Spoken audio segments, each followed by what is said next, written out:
5, 4, 3, 2, 1. Committee on Community Development, Tuesday, October 20th, 2020. Councilmember Gollenbach. Here. Councilmember Farrelletto. Councilmember Rivera. Present. Councilmember Scanlon. Present. Councilmember Wyatt. Here. Council President Pridgen.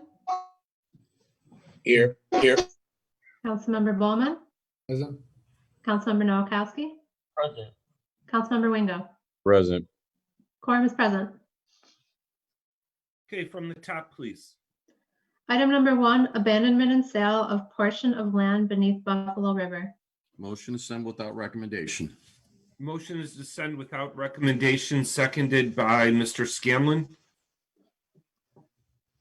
Item number 2, notice of intention, request to rename Columbus Park as Prospect Park. Motion to table. Motion to table, seconded by Mr. Farrelletto. Item number 3, 389 Manhattan petition. Items open. Okay, this item is open. I believe we have someone here to speak on this. Sir, at this time, our only remaining guest is for item 4. No more Okay. participants. Well,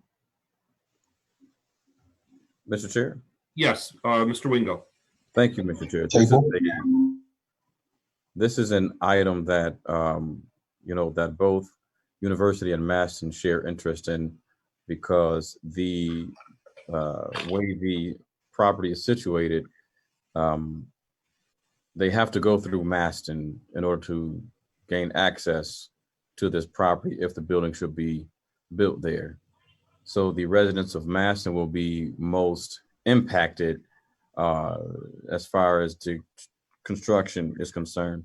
Now, the backside of the development would be University, of which, of course, on William Price, there are there's a development there where people's privacy may be compromised, and they are working out some details for that. But I believe that Councilmember Wyatt and I would like this to be tabled so that we can have the persons come in and kind of discuss this. And there are some meetings that are being scheduled so that the developer can talk directly to some of the influencers in the community to see if they can come up with some other type of compromise. Maston District Office and University District Office have been working collaboratively. I believe my staff has been in contact with Councilmember Wyatt's staff to ensure that we're communicating and that we're all on the same page as to what's going to happen with this development.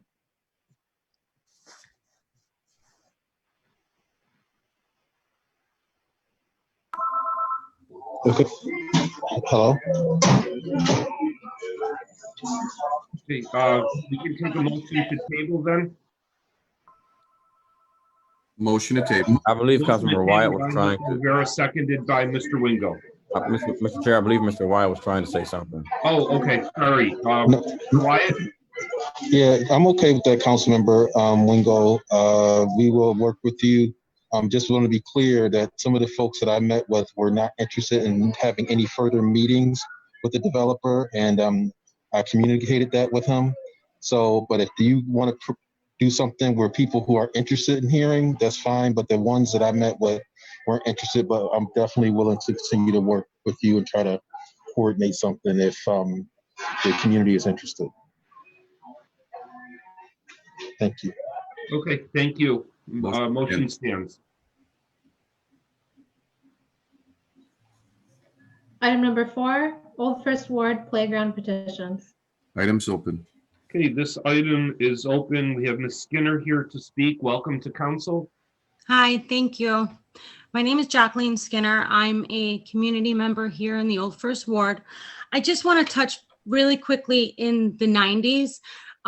We had a park called Sidway Park. In 1991, the city came in and demolished our park, the only playground in our neighborhood. They did build 8 houses there, and they did promise us to rebuild our park. So fast forward to today, October 20th, 1994, a community leader wrote a petition and submitted it to Common Council to have our playground finally replaced. And we did hear back from the Common Council. We have a letter here from Rose Latempio stating that she wanted to start a committee to replace the playground, to see where they're going to build it and things like that. That's as far as it got. We got a concession stand built in the Conway Field, and they took away our splash pad. They took away 3 basketball fields, 2 basketball courts, rather, 3 baseball fields, and a splash pad. They downsized our playground, and now we don't have parkland space available for our kids to play.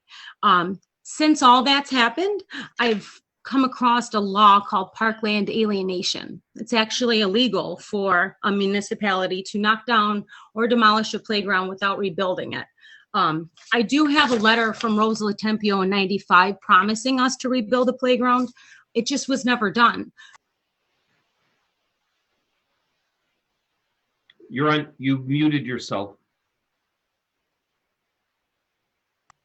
I apologize. How far did I get?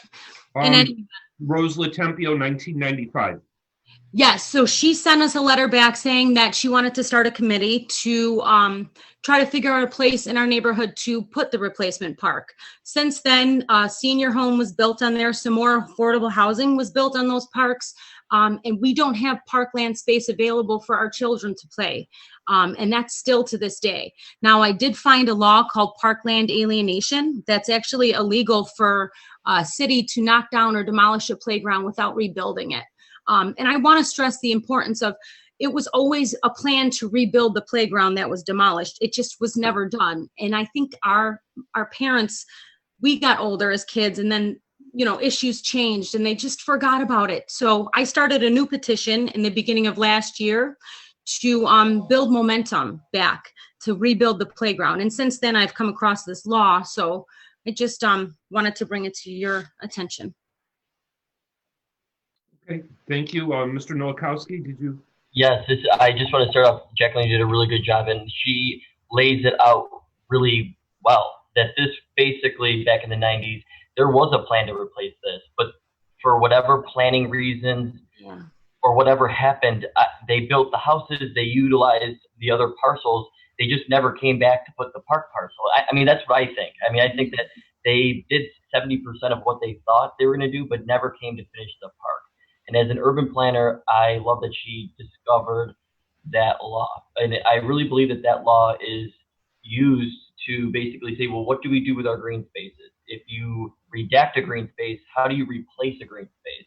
And she also, very wellly puts saying this is the city's role of being able to have to say, hey, we have to decipher how do we replace it? What's the best way to replace it as a city and as a city, planning perspective.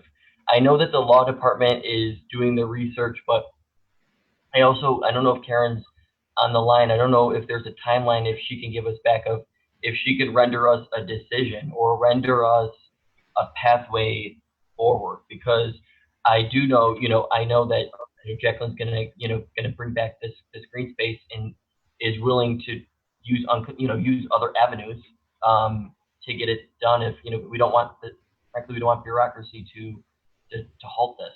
So we've secured funding through the assemblymen, the state senators even said that they'd give us some funding. So pretty much what we want from the city is just the land. And we've got a good space of land behind the church now. It used to be the old Bishop Timon High School. That was our community center as well. So, and that land is in the central part of our community. So I just, we just want the land. We've got the funding. We just want the city to give us the land and maintain it in the future. That's all. I think that you bring up a really good point where if we can tag that on to Karen's decision, if Karen can research that law and say, well, with the determination of the law, we relinquish these parcels. Yeah. That to me, we need that. We need that. We need it in writing, and we need it. We need a determination. And I understand that Karen's got stuff going on, but if we can at least have a timeline of when she could render that decision. Mr. Chairman, Assistant Corporation Counsel is not connected with us for this meeting. However, we will forward the message to her. Okay. And then just let her know that I'm going to keep this still on the table so that we can bring it, from the table and bring it up and bring it on. Okay. Thank you, Ms. Skinner, for attending the meeting. Thank you. And seconded by Mr. Scanlon, we will table this. Mr. Chairman, before moving too far, we have been joined by Assistant Corporation Counsel now. Okay. Mitch, Councilmember Nowakowski, did you want to ask her that question? Karen is on. Karen Gordon is on now. Yes. Or do you want? Were you able to catch any of our conversation? No, I just signed on. Okay, this is in reference to item number 4 in community development, but also in reference to item number 14, I believe that's tabled, about the petition for the Old First Ward playground, about the park alienation law. Oh. Mm-hmm. Do you have have you rendered a decision or were able to do research? Because in your determination, we would like to, see if it's possible that the city would then relinquish those lots for it to return back to a green space. Right. So very good question, right? I have been looking into it for at least the last 2 weeks, and I've been in correspondence with Commissioner Andy Rapp. We have not been able to make any conclusion as to whether or not those properties were actually in the hands of the city of Buffalo. We were able to uncover documents from the city clerk, but even then the documents are not 100% clear. So what we're doing now, we have reached out to Albany, so to see if Albany has any records that would indicate to us whether or not the city at any point held those properties and eventually sold them. So we're waiting on response from Albany, and as soon as Albany can get back to us with those records or to give us an indication as to whether or not we once held them and did sell them, then we can give you a final determination. So give us another 10 days. I would say we only just sent the request to Albany last week Thursday. Okay, so what I'm going to do is I'm going to keep this item tabled, and then when you have that response, if you can attach it to this item so that we can just bring this item from the table and talk about it then.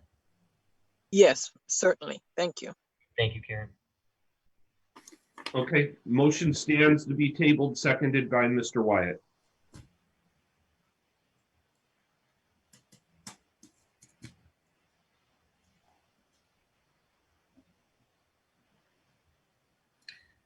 Take from the table items 13, 34, 60, and 69. The motion is to take from the table 13. Could we scroll down, please? That's 16, is it? Yes, Mr. Chair, it's actually number 16. Is correct. Okay, item number 16. And keep scrolling down, please. Keep going. Yep, there you go, item Okay. 16. Yep. 69, 60, and I believe 36. Yes. Okay, motion is to take them off the table, seconded by Mr. Pridgeon. Item 16, removing Millard Fillmore name from city property. Motion to receive and file items 16, 34, 60, and 69. Okay, motion is to receive and file 16, 34, 60, and 69, seconded by Mr. Scanlon, and I believe I took item 36, not 34, off the table. So could we check that, please? Item 34. Yeah, did I take the wrong item off, or was I correct? Item 34, did we mark it receive and file? Yep. Okay. Mr. Chairman, we have the correct listing of items. All of these items are received and file, and they are 16, 34, 60, and 69.